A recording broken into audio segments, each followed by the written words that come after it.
ऐसी कोई जिंदगी नहीं है जिसके जीवन में कोई दुख नहीं है। बहुत सारे लोग आज प्रार्थना से दूर जाने का एक कारण ही है अपना दुख है, लेकिन कई लोग यीशु के पास आने का एक कारण है दुख।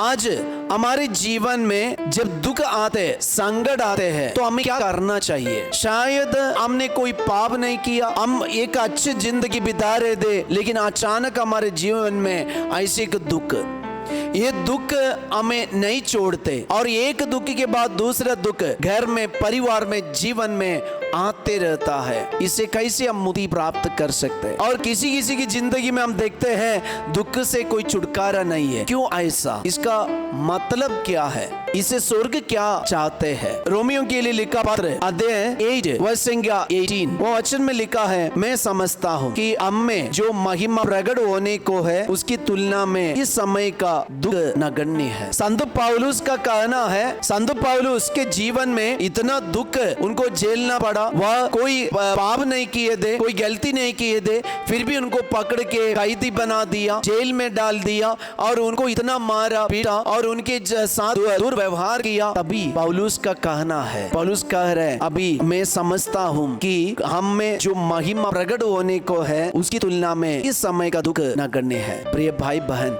हमारे जीवन में, परिवार में, हमारे घर में ईश्वर की महिमा प्रकट होने का है, तो उसी की तुलना में अभी का दुख नगण्य है और ना कि बराबर है। इसलिए हमें क्या करना चाहिए? हमारे जीवन का दुख को लेकर, हमारे जीवन के परेशानी को लेकर, हमारे जीवन के मुसीबत को लेकर यीशु ये धरती में इसलिए आया, हमारे जीवन का दुख, हमारे परिवार का दुख अपने ऊपर लेने के लिए, और हमारे जीवन के परिवार के दुख में यीशु की महिमा प्रकट करने के लिए पिता ने अपने पुत्र को ये धरती पर भेजे हैं। इसलिए जीवन का दुख लेकर परेशान नहीं होना।